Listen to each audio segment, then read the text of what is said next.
Alright, ladies and gentlemen, welcome to our second day of non-stop coverage here at the DreamHoN Summer Championships 2012. I'm Zyori, and today we are going to have ORGE Esports facing off against the mighty CTeS Esport.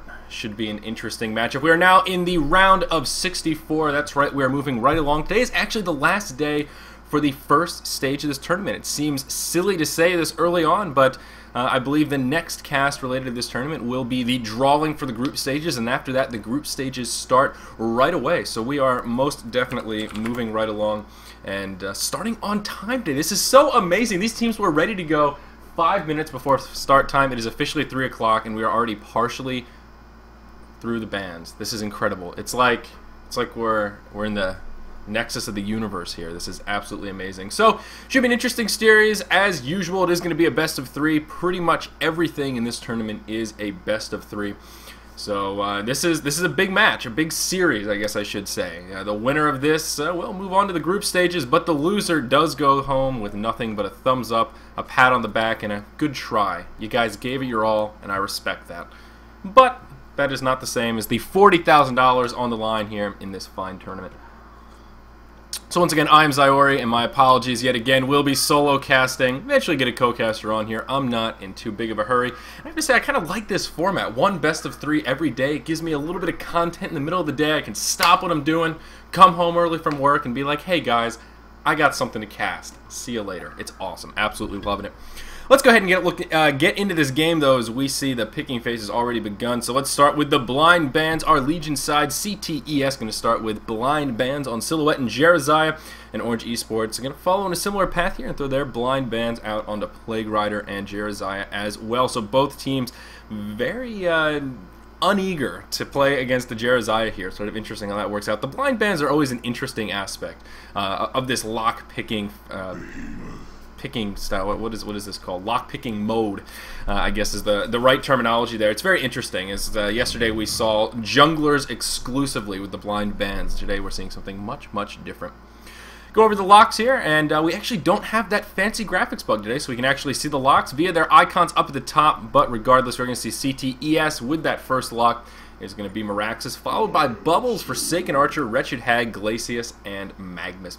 Fairly straightforward locks. What's interesting about this lock pool, though, is there aren't any throwaway locks. So, you know, all of those heroes are very appealing. That does open a lot of doors here for this draft.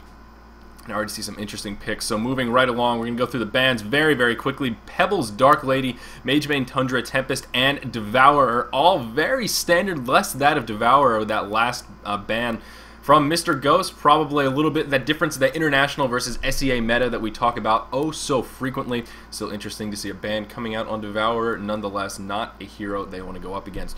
So, first pick for CTeS coming out with a Behemoth. An interesting first pick, yet very well-rounded. A lot of options.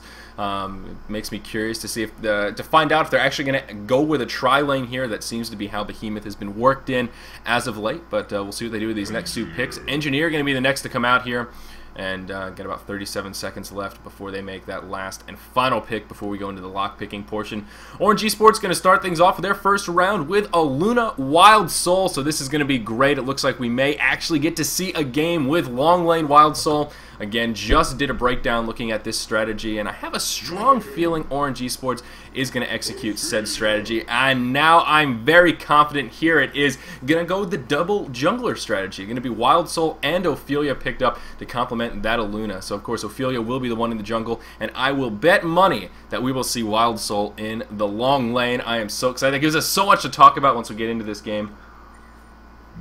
It's going to be awesome. Absolutely awesome. More interesting picks coming about, though. CTeS going to use that last pick onto Malakin, which is an interesting choice. We've seen Malakin plenty of times, and he certainly can carry quite well. That ultimate, not something to be underestimated, though he does take quite some while to get farmed. So, sort of interesting. I'm not sure how they're going to lane this. Mixing in the Meraxis as well. I'm going to guess that they're going to probably pick Glacius. I don't know. The CTeS roster is really quite strange, and I'm thinking they're going to tri-lane this. But we'll see. If they pick up Glacius, they may not. I don't know who their solos would be. It's going to be Glacius. So we'll see how their lanes turn out. Very interesting composition from CTeS. ORGE Esports actually going with an interesting composition as well, picking up the Bubbles and Wretched Hag. Two classic suicide lane solo heroes. That makes you wonder a little bit, where does this Aluna fit in? She won't be laning with Wild Soul. Bubbles and Hag are both solo heroes, so this could be one of these 3 solo lane type strategies with Ophelia in the jungle and then a purely roaming Aluna, which could be very, very interesting as well. A lot of options for both teams, and we're going to go straight into it. Hopefully, fingers crossed, we're not going to have 3 remakes like we did before game number 1 last time. ORGE Esports was having some sort of a technical difficulty, and I'm hoping that isn't the case today because, gosh darn it, I don't have too much filler plan for those breaks. I'm so pumped to see Ophelia Wild Soul on the same team, though. Oh my gosh. Oh my gosh. If I hadn't been privy to casting the Grand Poobah Finals, I would be like, what are they thinking? 2 junglers? That's never going to work. But I have confidence. I do have confidence. The inevitable pause to start things off here. A while. Don't worry, guys. It's a while. I don't know what that means, but I guess there is going to be some duration to this here pause. So, getting into this game, though, I mentioned some different thoughts that kind of just came out looking at the laning potential here for this team. And my first thought was a tri-lane, but perhaps not. It may just be like a Glacius Meraxes, a solo Meraxes. God, they have so many options here, and none of them really jump out at me as particularly potent. I mean, we could see a Glacius Malakin, solo Meraxes, Engineer Behemoth, kind of a 2-1-2 style, which might not be too bad if it actually does come down to that tri-solo lane. Maybe that didn't work. I was trying to get creative with the my prefixes there. It didn't work out. The 3 solo lanes with the roaming Aluna. If ORGE Esports opts to do that, the 2-1-2 might actually be a fair way to go. They'll have 2v1 lanes, which should be pretty good, and the Meraxes should be able to hold his own in a solo mid lane, which could be interesting as well. So we'll see. They have a lot of options.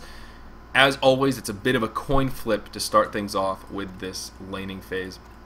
You're going to see Shuyu here playing Wild Soul. Both Shuyu and XXF are the 2 players that handle Wild Soul kind of on the regular here.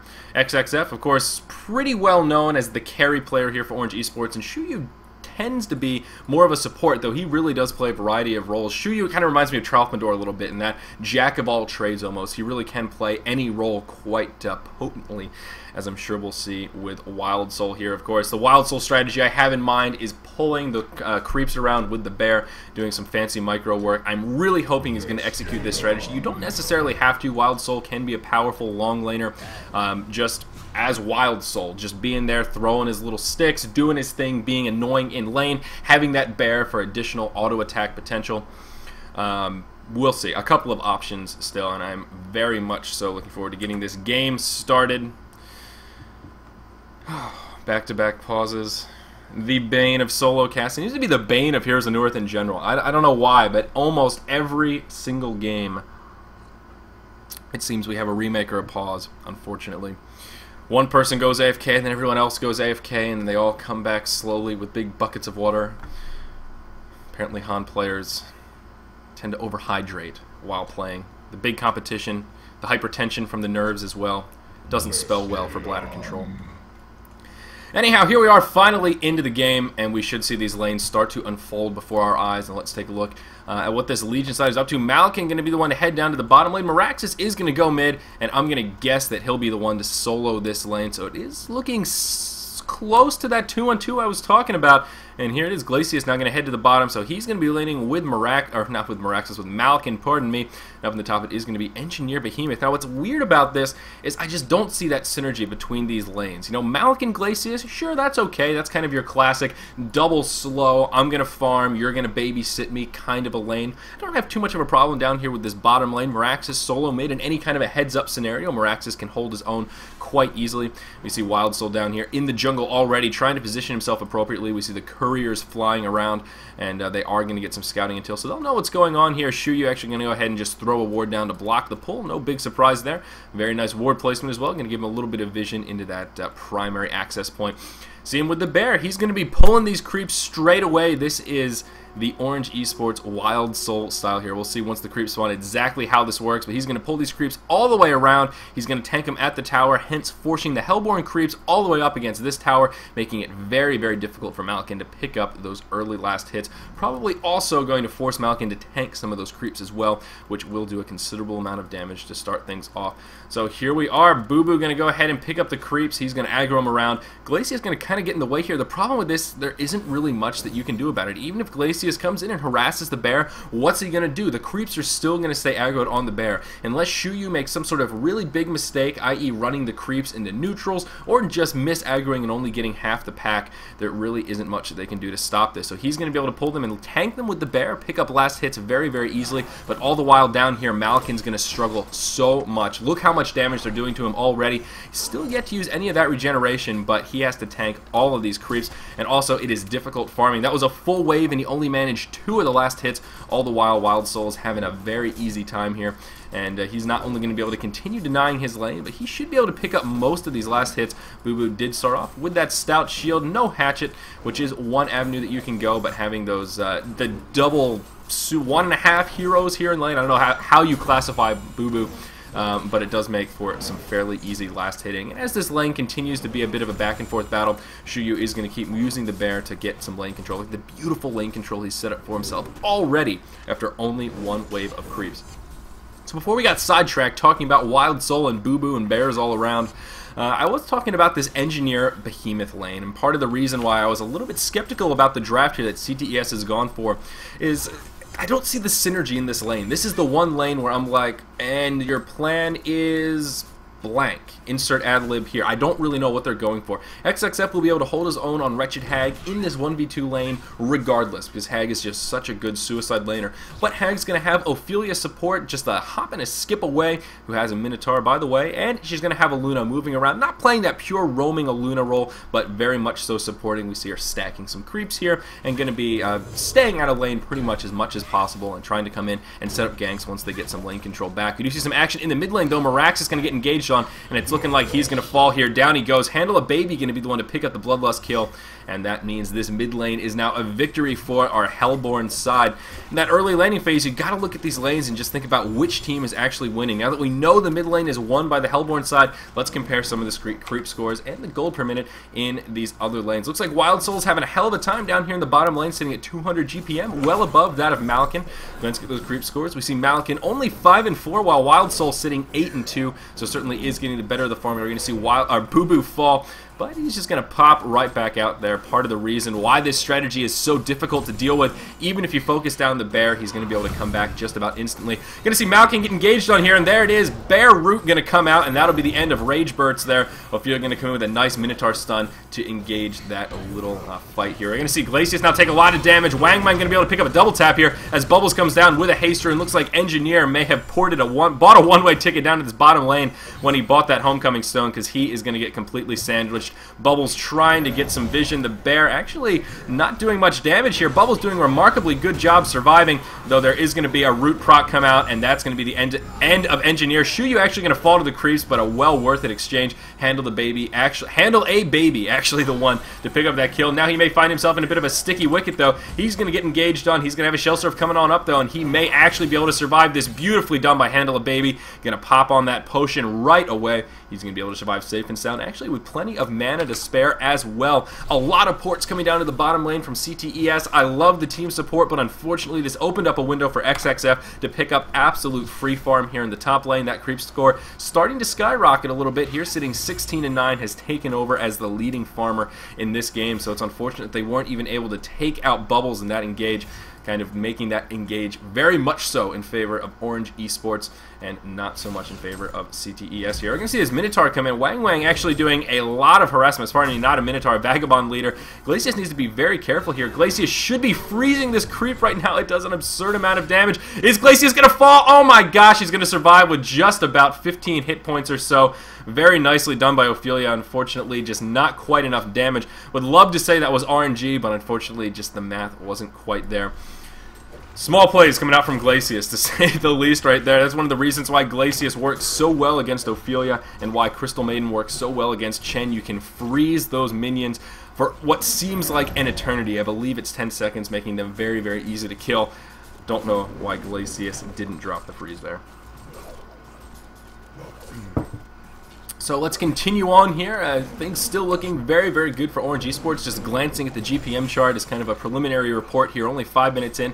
Things very much so in favor of our Hellborn side. Wild Soul continuing to shut down this farm of Malikan here in the bottom lane. Now that it's a 1v1 heads-up lane, we can see the power of this Wild Soul. There's really nothing Malikan can do here. If he gets near the creeps, Boo Boo's going to go straight on him, and there's not much Malikan can do about it. Boo Boo's Bear, Root, Entangle, whatever you want to call it, is just a 20% auto attack proc, pure RNG, and there's really nothing Malikan can do to stop it. Boo Boo can just keep harassing. Once he gets one of those root procs, guaranteed Malikan is going to lose at least a quarter to a third of his health just from Boo Boo auto attacks, and also the magic damage that Bear Root does very early on. Up in the top lane, we're going to see Engineer in a little bit of trouble, and it looks like it'll be an easy kill for ORGE Esports. Mr. Ghost actually going to be the one to pick up that last hit with one last auto attack. Very nicely done there in the top lane.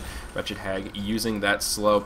But anyhow, the point we're making about Wild Soul here is that he is having a hell of a time. Glacius is going to come back into the lane, but he's so weak. There's the Bear Root. Just look how much damage Wild Soul's able to do for absolute free right there. He takes Glacius down below half health. It didn't cost him a lick of mana, purely just RNG proc. If Wild Soul gets another root here, this could be very, very bad. The freeze is going to come out on the Bear. Unfortunately, Boo Boo does not count as a creep.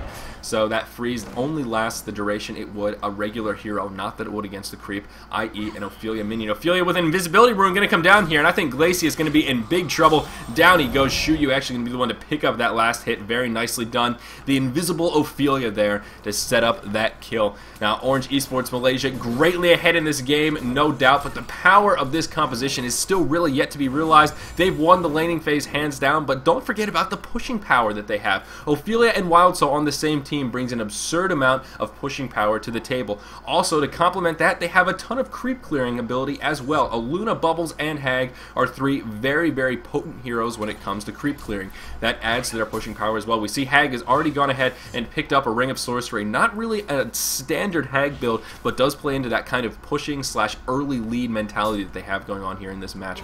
Looks like we could see some action down here in the bottom lane. Fissure barely going to connect with Wild Soul as he's going to run into the trees over here at the secret shop, and he's going to get sent home thanks to that Ophelia judgment. Very disorienting. I still think that they need to add much more of a graphic. Instead of just having Wild Soul disappear, he needs to glow, or he needs to vanish, or teleport, or have some sort of an animation, because I always just think, like, wait, what happened? Am I lagging? Where'd Wild Soul go? Oh, right! He's back in the fountain. Ophelia's on his team. Oh, right.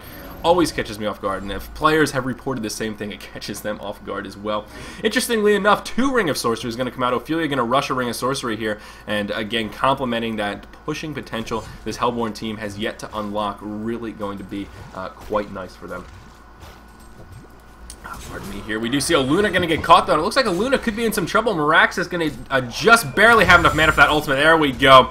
I was going to say doesn't have the ultimate, but did come just in the nick of time. Mr. Ghost going to fall as that ultimate gets popped right away. Unfortunately, Mr. Ghost just going to wander into enemy territory with a nice kill. Nonetheless, I do want to comment on Ophelia's build here, which is a little bit strange. Oh, hold that thought as we see Wild Soul getting engaged on here, and I think he is certain to fall. Down he goes indeed. I mentioned during that picking phase, Malikan ultimate, not something to be underestimated, and it looks like Shuyu may have done just that here in the bottom lane. Wang Wang, though, doing sort of an interesting build, going 2-0-2-2. Ophelia, Judgment, and Command, the 2 primary abilities here, and just interesting. Generally see Ophelia as picking up Nature's Wrath for those early ganks, but Ophelia going for a little bit more of that early burst here with the Ophelia's Judgment, and of course also the ability to take her allies safely back to the well with one fell swoop. So just sort of an interesting build to point out, nothing too crazy about it, but something worth noting nonetheless. Taking a look at other builds here, really not much jumping out at me. One thing that does jump out at me, though, is the inventory difference between these two teams. You see a nice 3.5k gold difference in favor of ORGE Esports, and that is really influencing the inventories. We see quite a few heroes on the Legion side still without boots. Malikan, the only one with boots beyond that of the little red booties, and we see only 2 heroes on the Hellborn side sitting on little red booties still. So that difference really starting to have an impact on the inventories of these two teams, and will start to affect the outcome of these fights.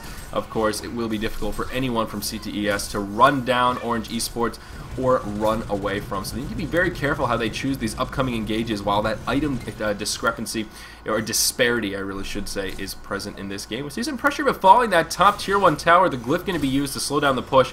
Engineer going to kind of wander his way up here, but not going to get close enough for the deny. Now he needs to be a little bit careful. If Hag really wanted to, I think XXF had an opportunity to man up on him right there, though of course they really didn't have much vision about where the rest of this Legion team is. So Hag opting to play it safe just in case that Engineer was bait, and that Engineer certainly playing with fire there. Bubble's going to go ahead and pick up an Illusion Rune, scout around a little bit. ORGE Esports really taking their time in this game. They're not overcommitting, very comfortable just farming their respective lanes. See, Wild Soul is just farming away down here, basically free farming now. And looking at that GPM chart, we see 3 heroes on the Hellborn side leading the way in this game, leagues ahead of everyone else on the Legion side. Unfortunately for CTeS here, they are already at such a big deficit, it is going to be hard for them to start climbing back unless they do something drastic. We're getting to that point where they need to start pulling the choo-choo and just group up, try and take out some towers, try and do something to get a little bit of an edge here. At the very least, just slow down the edge that ORGE Esports has set up for themselves this early on. We see them putting a lot of pressure on the tier 2 tower here in the top lane. CTeS gonna pose a bit of a response, and all those ports coming in. ORGE Esports very calmly just gonna back it on up. And again, a very cost-ineffective exchange for our Legion side as they use those ports and really got nothing to come out of it. Porting a bit too early as well. ORGE Esports was not committed to that tower, so a bit of a misplay there for all those ports to come in and really have no follow-up. Of course, an easy defense, so I guess you could call that a bit of a victory, but still going to fall further and further behind. With those ports coming in, that again opens up windows for Wild Soul, and he's going to be able to just start solo pushing this tower as he has been. It's getting dangerously low. The bear is level 3, doing all that demolition damage. We see a Luna going to come down for a little bit of added DPS, but that tower going to fall. Shuyu going to be the one to pick up the bonus gold as things just continue to get worse here, only 11.5 minutes in. Most of the Legion team now grouped up around the mid lane, though, so perhaps we could see some action coming. Bubble's going to throw the Shell Surf, just doing a bit of harassment, though, not going to overcommit. Seems to be the phrase of the game, though it looks like Meraxis may be the one to do so. He's going to move up, will get that Arcane Shield off at the ideal time. Going to be able to sprint away. So nicely done from Meraxis. It looked a little bit risky, but still nicely done. Going to come in, maybe able to finish off a Vagabond leader here. And down it goes. Nice little gold boost there for Mr. Meraxis. You have to wonder what the plan is for this Legion team is, though. Yeah, that was an awkward sentence, but the point is the same. You have to wonder what their plan is. Down in the bottom lane, we see Shuyu and Mr. Ghost just pressuring the tier 2 tower now, completely unchecked. They're all grouped up around the mid lane, and no pushing is coming here. We see their tower is still happily alive, but really no pressure to speak of. They're all going to migrate their way down to the bottom lane. Wild Soul and Luna going to be able to back on up. Boo Boo may fall, but that is no problem. They're going to head for the hills. That's going to open up a window for this Ophelia. Bubbles duo to push the tier 1 tower in the mid lane, as Bubbles does have an Illusion Rune popped. That tower going to fall very, very easily. Handle a Baby going to be the one to pick up the last hit. Right now it seems ORGE Esports is just using their power on all corners of the map. They're pressuring really all lanes at once, and that is the power of this strategy amongst a few other things. Having those 2 core pushers that are Ophelia and Wild Soul make this strategy so hard to deal with, especially at this time, and especially against a comp that doesn't have much creep clearing ability. Very scary. It's looking very, very dark for CTeS, and this may be one of these games where, although we're only 13 minutes in, the concede button is going to be looking pretty tempting 15 minutes in. Early on in the lobby, at least, CTeS was fairly jolly. They were very chatty and nice to talk to, so I imagine that they went into this recognizing that they were the underdogs, knowing that they're going up against the mighty ORGE Esports, indeed a world-class team. Again, this is an open tournament. There's no problem with that. There's no shame in seeing these stomps in the early rounds. It's pretty much what we would have expected. We do see some initiation here, though. The Bat Blast going to come out. Actually going to do quite a bit of damage. Going to catch Engineer and Meraxis. Meraxis going to use that ultimate and try and port out or just keep him alive for a while, but unfortunately, he does get interrupted. That does not prevent his channelings from being safe, and Meraxis is going to fall. A double tap going to come out for XXF on that wretched Hag. The onslaught just continuing here. Now 11k gold, 8k experience ahead, only 14 minutes in. They're going to pressure this tier 2 tower, and although the respawn timers are very, very short, there's just not much CTeS can do about it. All the while, Shuyu pressuring the bottom lane. He's going to take out that tier 2 tower and going to get credit for the kill. The pushing potential just so strong, and I think this Legion side just doesn't have a team comp equipped to deal with all of the weapons in the arsenal of the ORGE Esports roster. Still a couple heroes without boots here on the Legion side. Unfortunately, Glacius and Engineer are just free kills if they get caught right now. So slow, so low on hit points. Both of them kind of doing what they can. We see a couple crushing claws in the inventories. Glacius just now going to pick up red boots, but struggling oh so much. Now, although Malakin can carry, I think they're just too far behind for it to really make a difference. I was a little bit excited to see what Malakin could do here. A little bit disappointing to see this Legion team so far behind so early on that we're not really going to get to see their composition shine. And they do have a little bit of a lack of synergy, I would say, but Malakin is a hero that tends to get underestimated. That ultimate for its disable power, its tanky power, but also just for that damage he can dish out. Once Malakin gets that shrunken head, gets that Helm of the Dominator, what's it called in this game? Oh, you are drawing. Oh, there it is, Whispering Helm. Oh, God, all those terms are just so jarbled around in my head. The Whispering Helm, that's what. Once he gets those two core items, though, he becomes very difficult to take down. He has a lot of armor, a lot of hit points, does a hell of a lot of damage. He has quite a bit of lifesteal as well. A very, very worthy adversary. Last tier 2 tower, though, for the Legion side, looking like it may fall here just outside of the 15-minute mark, and we're going to see some engagement. Behemoth actually going to come in. He is going to throw a Fissure. We're going to see Ophelia in big trouble. It looks like they're going to be able to pick up that kill onto Wang Wang to start things off. Wild Soul, or pardon me, Wretched Hag going to be forced to blink out. We see Bubbles, whoa, whoa, whoa, coming in here. He's going to be able to finish off Glacius. He does have a double damage rune activated, trying to do what he can. The Bat Blast going to come. It's going to connect with a couple of heroes. Looks like Malakin may fall. Is Bubbles going to be able to survive this? No, he is not. He's going to go down. Wretched Hag is on the run, barely going to be able to survive. Going to blink over to the right. A very smart play indeed. Orange Esports just trying to drag that fight on as long as they could, as we see Shuyu down in the bottom lane here, just pushing into the base. Does take out the tier 3 tower, and now going to start pressuring the exposed racks. Doesn't look like he's going to be able to actually pressure the racks, but still going to get the tower nonetheless. So although the hero kill advantage went in favor of our Legion side there, very much in favor of Orange Esports, as Shuyu was off doing the dirty down in the bottom lane with a Mr. Boo Boo. Looking at the inventories, more item choices have been made. We see Wang Wang has picked up his Plated Greaves as well as his Astrolabe, and Bubbles has now picked up his Portal Key, making him a much more potent initiator as well. And he's now going to pick up an Arcana, so he's going to beef up that right-click auto attack a little bit and get all of the other great things that the workings of a Hellflower bring at this stage in a match. Looks like Ophelia. Luna here maybe working towards a push book as she does pick up that Neophytes book. We'll see where she goes from here. Glad to get the GPM chart yet again, still very much so in favor of Orange Esports, just continuing to get worse here, as not only have they completely won the laning phase, taken out all of the, well, okay, they've taken out 6 towers, technically not all of the outer towers are down, but this tier 2, the only one remaining with just a sliver of hit points left. Oh boy, are they in great shape. Ahead by oh so much. They also have a lot of map control here. We see Wild Soul clearing out the Legion jungle, while Ophelia is up here clearing out the Hellborn jungle. That map control making up for a big disparity, as well as how they've been able to continuously add to their advantage. Hag and Bubbles now going to pressure the tier 2 in this top lane. Going to fall very easily here as we see XXF to be the one to pick up that last hit. Going to get a nice little gold pick me up there. The rest of the team going to clump up here. It looks like they're going to employ a similar strategy to what we saw just a few moments ago. We see Wild Soul down here in the bottom lane actually kiting away Meraxis while the rest of the team puts pressure on the base. It's a 4v3 scenario here, so very much so in favor of Orange Esports. And they're going to, I mean, CTeS is going to need Meraxis here if they want to try to pose a real defense. I mean, Wild Soul is kind of soloing Meraxis at the moment, at least pressuring him back. Meraxis is going to be late to the party. Malakin's still not in the base. He does have a Homecoming Stone, but he still is a ways out. Unfortunately, Orange Esports really isn't too privy to it. They do have a Ward of Sight down in the base. It is going to get countered straight away, though. Nice foresight there from Glacius to throw down that counter ward. Engineer going to throw down his ultimate. Not really sure what he was thinking there. Going to blow it a bit too early. No follow-up from the team, though. It is going to force Orange Esports back. And this could be the engagement looking for. That Hag ultimate going to be a little bit of a whiff, though. It does connect with Meraxis. The Kelpfield going to come out. That'll be the end of Meraxis, though. And this is not looking good for CTeS. Malakin going to blow that ultimate just a little bit too early. Hag going to come in, handle a baby. Going to pick up a double tap here, and XXF now sitting on ultimate warrior streak. Bubbles going to come straight in. Beautiful take cover, and that'll be enough to secure the kill. Hat-trick coming out for handle a baby. It looks like a buyback from Meraxis now. He really wants to secure this kill onto Bubbles. Bubbles is going to fall here, but it's going to be because of the tower, not really because of Meraxis. The Genocide does come out, though, as Meraxis falls, and now it looks like Orange Esports is going to be able to take this game.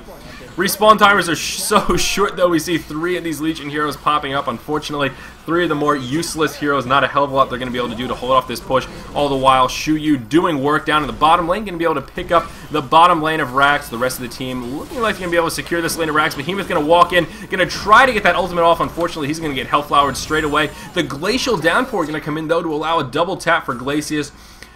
Wow, Ophelia, Bubbles, and Hag all going to fall right there. The top lane of Rax actually will survive. So if it wasn't for that pushing of Shuyu in the bottom, that actually would have been a little bit of a bad exchange for Orange Esports, though they were still able to take out the Tier 3 tower and score a Genocide. Really just a matter of time at this point, I think, before Orange Esports pushes in for that one last bit of triumphancy. CTeS probably feeling a little bit discouraged at this point. Have to imagine that concede vote looking a little bit tempting at this point. The ranged Rex starting to regen, though. It seems like the Brax almost regenerating faster than they used to now. Feels kind of like ever since Mid Wars came out, they've employed some of that increased regeneration time as they do on the throne in Mid Wars, kind of on the racks here. I don't remember it being quite that fast in the past, though. It could just be my imagination. Sort of interesting to point out, though, nonetheless. As I mentioned, Hag did use that Hellflower in the last fight to shut down Behemoth, who still has his ultimate off cooldown. I don't think Behemoth has been able to get an ultimate off yet this game, which is rather unfortunate. He really hasn't been having the best of games. Actually, the least deaths on the team, though, 0-2 and 5, so it could be a lot worse for Behemoth, but still not going so well. One of the reasons why I was contemplating this Legion side trying for a tri-lane, just because that seems to be the role that Behemoth really flourishes in this current metagame. Other than that, we haven't really seen too much successful Behemoth play. I am glad that we did get to see some successful Wild Soul action of him in the long lane, not in the jungle. He's sitting only 1, 2, and 3, but at 450 GPM, number 2 in the game. But wow, has he been able to farm. He has just been all over the place this game, and he is pretty much solely responsible for pressuring all of the structures that have fallen in that bottom lane. We're going to see Meraxis get taken out very easily here. Going to set up for a 5v4 as the rest of this fight continues on. Meraxis is going to have enough gold for a buyback, so if Orange Esports does pressure into the base, they will be able, or they may find themselves going up against a 5v5 if Meraxis opts to buy back. But the GG well play is just going to come out here, and before the fight even really starts, we're going to see this Legion team go ahead and throw in the towel here. So that's going to be it for game number 1. Of course, this is a best of 3 series here, and we will be seeing, well, game number 2 momentarily. So sit tight, guys. We're going to have at least one more match coming up for today's DreamHoN Summer 2012 Championship coverage. I'm Zyori. Thank you for joining us, and sit tight as we get the next game set up.